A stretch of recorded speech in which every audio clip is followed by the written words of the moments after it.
আমরা দুই সতীন আজকে অনেক খুশি, অনেক অনেক অনেক খুশি। তার কারণ হচ্ছে আমরা আমাদের সিলভার প্লে বাটনটা পেয়েই গেলাম। তো এই জিনিসটাই দেখো আমরা কি পরিমাণ খুশি আমরা তিনজনে। আর সব থেকে বেশি খুশি হচ্ছে তোমাদের ভাইয়া, কিন্তু একদম বোঝা যাইতেছে না যে তোমাদের ভাইয়া অনেক খুশি। তোমাদের ভাইয়া যে কি পরিমাণ খুশি হয়েছে, তার একটা স্বপ্ন ছিল যে আমাদের বাসায় অনেকগুলা প্লে বাটন হবে, অনেকগুলা। তার এই স্বপ্নগুলো আস্তে আস্তে পূরণ হইতেছে। আর তোমাদের তিশু আপুরও স্বপ্ন ছিল যে ভিডিও বানাবে, কিন্তু প্লে বাটন পাবো আমরা, এত দূর যাব এরকম কোনো ওর আশাই ছিল না। ওর ইচ্ছা ছিল যা শখের বসে ভিডিও বানায় আপলোড দিব, এরকম আর কি।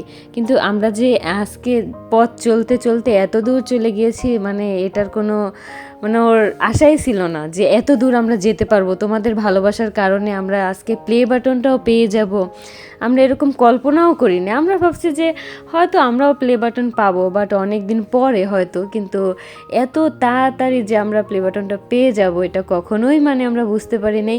আসলে কি এই জিনিসগুলো একমাত্র তোমাদের জন্যই। তোমরা এই যে আমাদেরকে এত এত পরিমাণ ভালোবাসো, তোমাদের ভালোবাসার জন্যই আজকে এত দূর আমরা।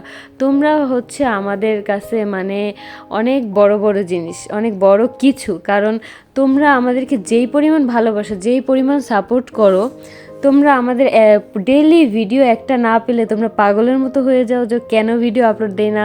তিশার ইনবক্সে, আমার ইনবক্সে, তোমাদের ভাইয়ার ইনবক্সে এসে তোমরা এমনভাবে জিজ্ঞেস করো। এই জিনিসগুলো থেকেই বোঝা যায় যে তোমরা আমাদেরকে কত পরিমাণ ভালোবাসো। আর তার থেকে বড় কথা হচ্ছে তোমরা আমাদের তিনজন থেকে আমাদের দুইজনকে এত পরিমাণ ভালোবাসো। আমাদের প্রত্যেক সময় তোমরা করো, খেয়াল করো যে আমরা কখন কোথায় যাইতেছি, কখন কোন ভিডিও আপলোড দিতেছি, কখন ভিডিও আপলোড হইতেছে না। যখন তিশার সিজার হলো, যখন তিশা হসপিটালে অসুস্থ, তোমরা এত পরিমাণে ফোন দিছো এক একজন এক এক জায়গা থেকে তোমাদের ভাইয়ের কাছে।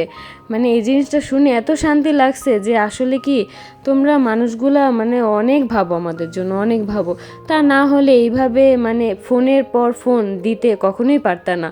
যেমন হোয়াটসঅ্যাপে ফোন আসছে, ওইরকমভাবে আমার মেসেঞ্জারে কল আসছে, ওইরকমভাবে তোমাদের ভাইয়ার নাম্বারে কল আসছে।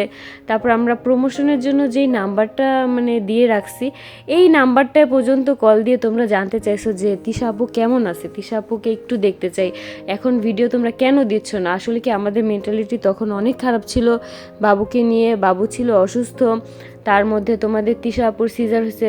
ওর সিজারটা একদমই অনেক ক্রিটিক্যাল হয়েছে, এই জন্য আর কি আমাদের মন মেজাজ অনেক খারাপ ছিল, এই জন্য ভিডিও আপলোড দিইনি।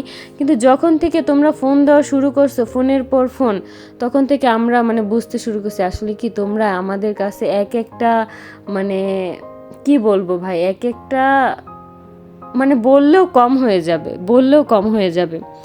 তোমরা আমাদের কাছে এক একজন এমন এক একটা মানুষ, মূল্যবান জিনিস।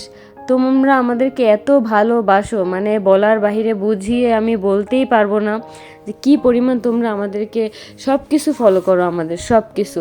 আমরা কে কখন অসুস্থ হইতেছি, এই যেমন আমার চোখে সমস্যা, তোমরা প্রত্যেকেই কমেন্ট করে জানাইতেছো যে আপু এটা করো, এটা করো। ইভেন ইনবক্সে এসে তোমরা বলতেছো যে আপু গরম পানি দিয়ে তারপর চোখটা ক্লিন করো, তারপর এই ড্রপটা ইউজ করো।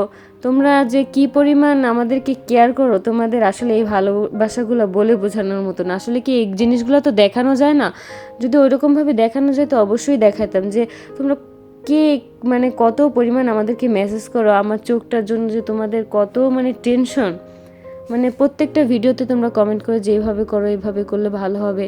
আসলে কি এই এত এত মানুষ যে ভালোবাসবে কখনো কল্পনাও করতে পারিনি, যে তোমরা আমাদেরকে এত এত এত পরিমাণ ভালোবাসবে, এত কেয়ার করবে, এত ভাববে আমাদেরকে নিয়ে। আসলে না, এই জিনিসগুলো কখনো আশাই করিনি। এখন না অনেক ভালো লাগে যে এত এত মানুষের ভালোবাসা পাইতেছি, এত এত মানুষ আমাদেরকে ভালোবাসতেছে। আমরা তোমাদেরকে কত পরিমাণ যে মিস করি। আমাদের ফ্যামিলির মধ্যে কোনো কথাবার্তা হইলে আমরা সবার আগে তোমাদের কথাই তুলি, যে এই মানুষগুলোর কারণে আজকে আমরা এত দূর। এই মানুষগুলো আমাদের ভিডিও দেখতে পছন্দ করে, দেখে আমরা ভিডিও আপ দেই। আর কি বলবো, আমার বলে ভাষা বোঝানোর মতো কিছু নাই। আজকে আমিও অনেক পরিমাণ খুশি। এত তাড়াতাড়ি যে আমরা প্লে বাটনটা পাবো কখনো কল্পনাই করতে পারিনি। আমি তো খুশিতে কথাই বলতে পারতেছি না।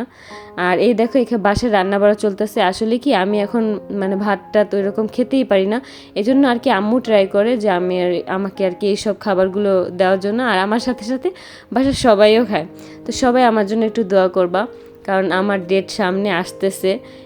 এখন আমার অনেক কষ্ট হয়, অনেক হাঁটা চলায় ঘুমাইতে সব কিছুতে অনেক কষ্ট হয়, কিন্তু কিছু কিছু আপুরা আমাকে অনেক অনেক টিপস দেয়। আমি ট্রাই করি যে ওইভাবে চলার জন্য, ওইভাবে মানে সব সময় কন্টিনিউ করার জন্য ট্রাই করি। তো সবাই দোয়া করো। আজকের ভিডিওটা এই পর্যন্তই। সবাই সুস্থ থাকো, সুন্দর থাকো, ভালো থাকো। আল্লাহ হাফেজ।